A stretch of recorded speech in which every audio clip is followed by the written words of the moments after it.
Welcome to GA&P. On the coffee table today I've got something pretty special. It's the Fender Eric Johnson Signature Stratocaster finished in Lucerne Aqua Firemist.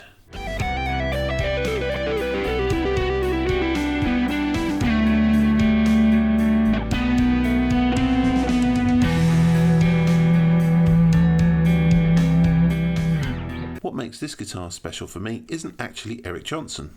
The specs on this guitar, admittedly set out by Eric Johnson, make this guitar something very rare. In 1965, Leo sold Fender to CBS for a reported $13 million.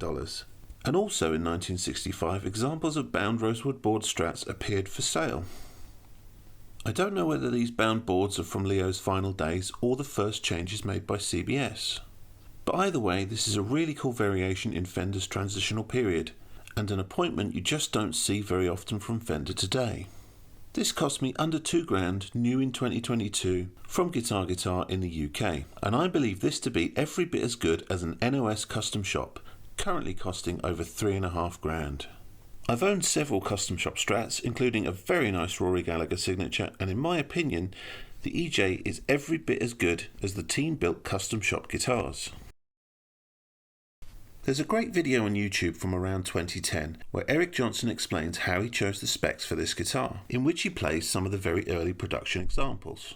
Sadly, since then Fender have restricted the colour options to just two, removing the red and gold hues from the roster. At least in the UK, I have no idea what's available in other parts of the world. Today, in 2022, you can get the rosewood version in tropical turquoise and Lucerne Aqua Firemist. And if you'd prefer, Fender have also released several Eric Johnson signatures sporting maple fingerboards.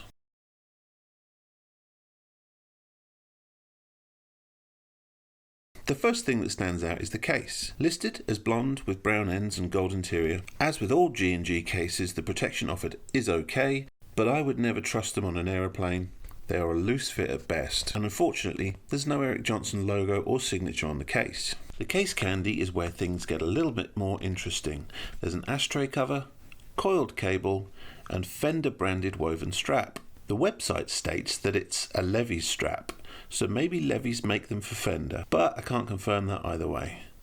Also included is the certificate of authenticity, which is always a nice touch. I really didn't want to open the bag, so I've opted to buy a separate trem arm, and I wouldn't use the ashtray cover or cable anyway, so it makes sense for me to keep it factory sealed.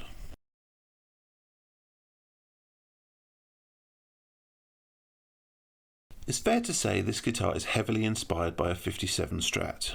The body is made of two pieces of lightweight holder with 57 contours and cavities.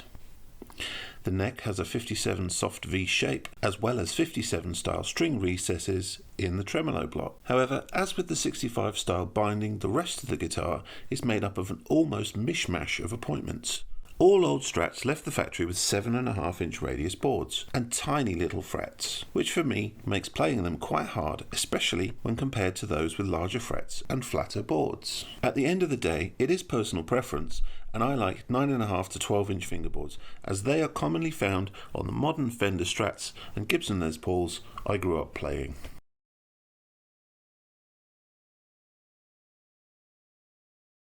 The neck is made out of a quarter sawn piece of maple. This is considered to be the most stable cut for making necks. The medium jumbo frets are perfect, no issues at all, and the binding is also as expected. The EJ fingerboard has a 12-inch radius, a bone nut, and vintage style tuners. Notably, however, they're staggered, which means there's no need for a string tree, making the headstock look very sleek. The one downfall on this guitar is the truss rod is adjusted at the heel, and although a more vintage correct appointment, it means removing the neck if and when it needs tweaking.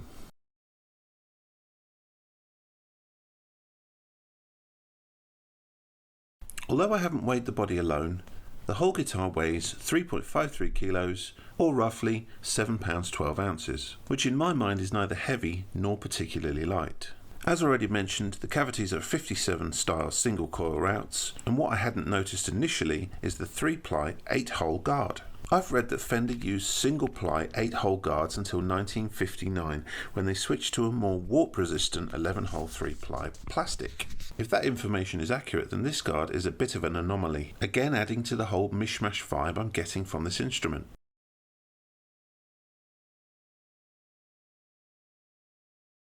The colour is from an old DuPont paint chart and is finished in gloss nitrocellulose, so it will age and wear like the old guitars. Although if you aren't a fan of gloss lacquered necks, then this might not be for you. I can report that this neck doesn't feel sticky to me, and the neck is very comfortable and doesn't slow you down.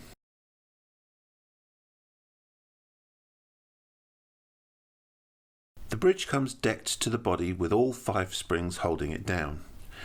I have set it to float a little with just 3 springs, and I've raised the 4 centre screws so it's balanced on the outer 2 for a lighter feel.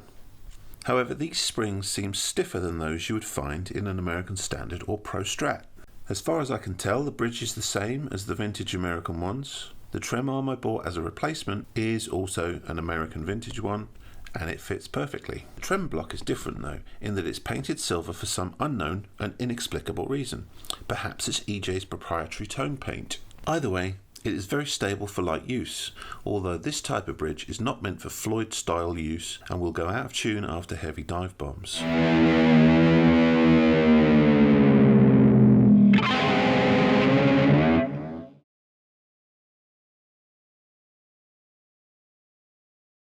According to Mr. Johnson, the signature pickups are unique to the Rosewood versions.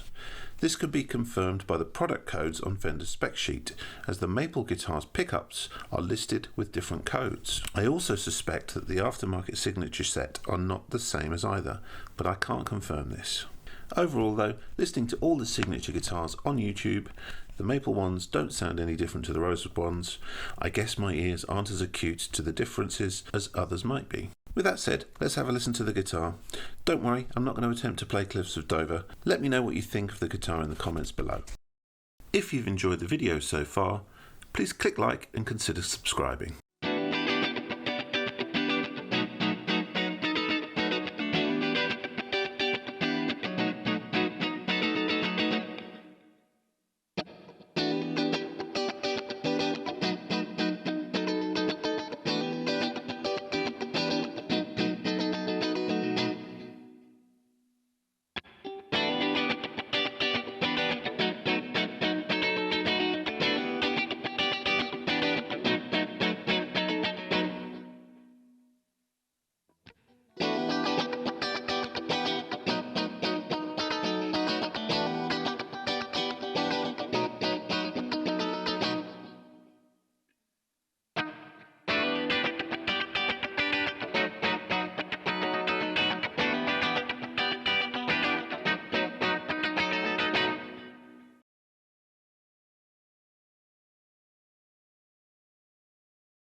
The backing track used in this video was purchased from Elevated Jam Tracks. I highly recommend them. There's a link in the description to Bandcamp where you can purchase them if you wish.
you're watching this video, the chances are you're already interested in buying one of these, and I can highly recommend it. If you want a vintage guitar with modern upgrades, then go for it.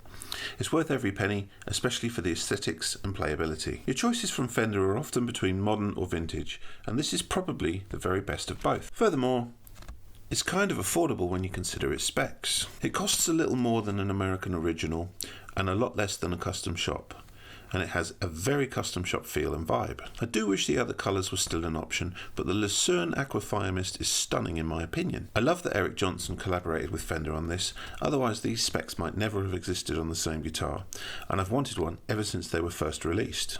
I may be alone on this, but I think Fender custom shop guitars are getting way too expensive now. I purchased my Rory Gallagher Strat for £1,750, and they're now over £4,500, and quite frankly, that seems insane to me. There are few bargains left in the guitar world today. I can say for certain, at least for now, the Eric Johnson Signature Stratocaster is one. Thanks for watching. Please give me a like, hit subscribe and ring the notification bell to see the next guitar to make an appearance on the coffee table.